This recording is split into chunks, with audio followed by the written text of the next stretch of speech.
सभी पंचायतों के साथ ये जलगंगा अभियान के माध्यम से, नदियों का मायका है मध्य प्रदेश। अभी ध्यान में आया कि लगभग 250 के आसपास प्रदेश की नदियां हैं। उन नदियों के उद्गम से लगा करके उनकी जल रचनाएं कैसे चालू हो, उनका एक तरह से पुनर्जीवन का काम भी और संचयन का काम भी। जल रचनाओं के लिए छोटे छोटे स्टॉप डैम से लगा करके बड़े बड़े भी सब पे काम करके बूंद बूंद कैसे काम आए, उस दिशा में हमने काम करना प्रारंभ किया। स्कूलों की बात मैंने कर दी। गौ संरक्षण की तो अद्भुत योजना हमारे यहाँ चल रही है। गौ संरक्षण में भी देश में नंबर 1 का है। अभी मैं कल आंध्र में उतरा था, कर्नाटक सरकार के वहाँ के एक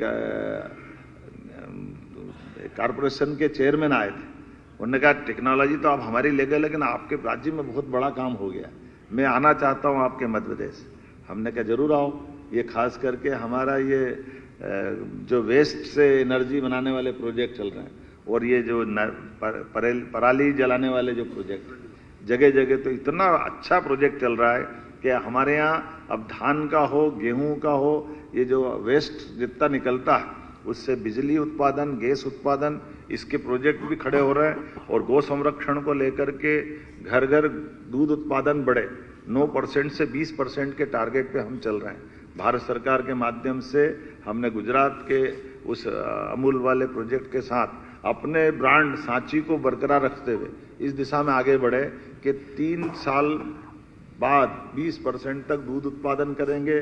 गोमाता के लिए भी पर्याप्त रूप से हमारी योजनाओं में 25 गोमाता अगर लेके आएगा या दूध उत्पादन की इकाई खड़ी करेगा तो 10 लाख सरकार देगी।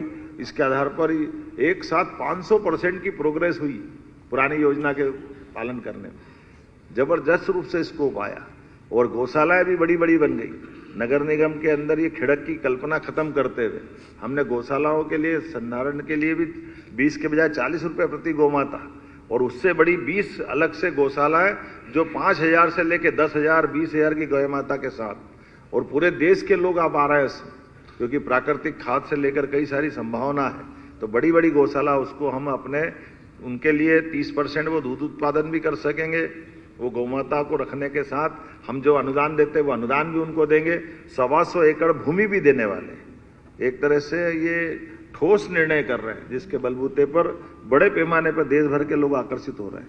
तो ये गोमूत्र से, गोबर से, बाकी चीजों से वो अपने इस गौशाला को कैसे सफल सक्षम बनाए, इसका आदर्श मॉडल हमारा बीच बना है। ऐसे ही अपनी शिक्षा के क्षेत्र में खास करके हमारे इंजीनियरिंग कॉलेज के कैंपस के अंदर IT पार्क बनाने का निर्णय पहली बार हुआ।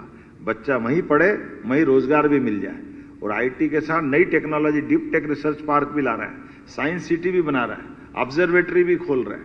और भविष्य में तैयार तो ये भी है कि हमारी सब प्रकार की नवीन पॉलिसियों के बलबूते पर भविष्य में रिसर्च का भी ये मध्य प्रदेश बड़ा केंद्र बने। इसलिए स्टार्टअप से लेकर 18 पॉलिसियों में हमने सब चीज जोड़ने का प्रयास किया।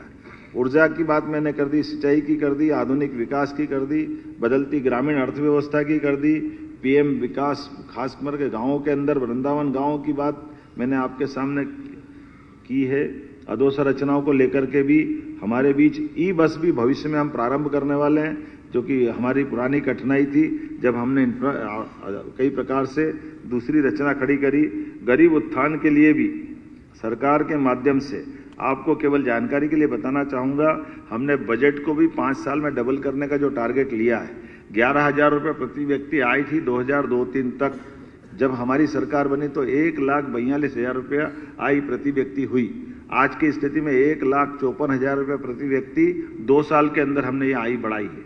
ये उसी प्रकार से जिस प्रकार से हमने गेहूं से लगा करके सभी राशियों में एक एक करके जो बोनस की बात कही थी हमारे संकल्प पत्रों की पूर्ति में कि हाँ हम 2700 रुपये क्विंटल तक गेहूं का दाम करा देंगे, तो आज की स्थिति में 2585 तो उनका हुआ। गए साल ही हमने 2600 रुपये क्विंटल गेहूं खरीदना प्रारंभ कर दिया था।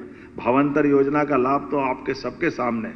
भावांतर पे कितने सारे प्रश्न हुए थे, लेकिन प्रति क्विंटल 500 रुपये के आसपास भाव भी भारत सरकार ने बढ़ाया और हमने किसानों को वो दाम दिलाने के लिए वो प्रबंधन किए कि भावांतर से लेकर के सभी क्षेत्रों में सरकार समान रूप से भुगतान भी करती जाएगी। 1,000 रुपया प्रति व्यक्ति प्रति बहन लाडली बहना योजना से प्रारंभ हुई योजना, जो 2023 जून से प्रारंभ हुई थी, दिसंबर में हमारी सरकार बन गई, तो 2024 में हमने 250 रुपये बढ़ाए, 2025 में 250 बढ़ाए, आज की स्थिति में 1500 रुपये प्रति लाडली बहना, जिसके आधार पर लगभग 1850 रुपये पर महीने हम निर्बाध गति से दे रहे हैं। ये हमारी सरकार की गति है। उम्मीद कर रहे हैं कि हम आने वाले समय में इस योजना के बलबूते पर नारी सशक्तिकरण की इस महती योजना में और बड़ी भूमिका अदा करेंगे, जिसके आधार पर जो हमारा कमिटमेंट है वो हम सब पूरा करते जाएंगे। बोलने के लिए तो बहुत कुछ है, मैं बहुत देर तक बोल सकता हूं, लेकिन मुझे लगता है आप भी थक गए होंगे। टूरिज्म के कई सारी चीजें ऐसी है, चाय पानी भी पिला नहीं रहो तुम, बहुत देर हो गई, जरा कुछ खिला पिलाओ भाई, जरा बात भी कर लें। ये तो अपनी कहानी तो चलती रहेगी। मुझे लगता है कि आपसे बात करूं, कभी मैं इधर देख रहा था, कभी इधर देख रहा था कि पत्रकार वार्ता भी चल रही है, पर हमारी चर्चा भी चल रही है। मैं आप सबका पुनः वंदन करता हूं, अभिनंदन करता हूं, और ये मैटर के अलावा भी कोई बातचीत होगी तो आपसे जरूर सुनेंगे। मुझे लगता है कि CPR साहब आपकी भूमिका चालू हो जाना चाहिए। Thank you sir, thank you very much sir. कुछ जो स्लिप्स आई हैं उसके आधार पर मैं आमंत्रित कर रहा हूँ। ये वरीयता या उसके हिसाब से नहीं है, जिस हिसाब से आया है उस हिसाब से मैं नाम लेता जा रहा हूँ। हरि भूमि से श्री हरि अग्रहरि जी, माइक पहुंचाइए। पीछे है पंकज जी, पीछे है।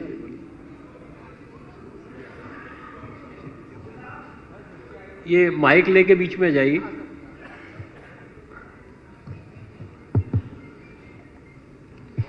मेरा एक CM साहब से एक सवाल है कि आपने नक्सलियों के खिलाफ अभियान चला करके एक सफाया कर दिया, अब कौन सा सफाया करने वाले हैं या कौन सा अभियान चला? काय का चाहिए। और भिलाई स्टील प्लांट में लगी भीषण आग और आग लगने से मची अफरा तफरी। RCL के पास PVS 2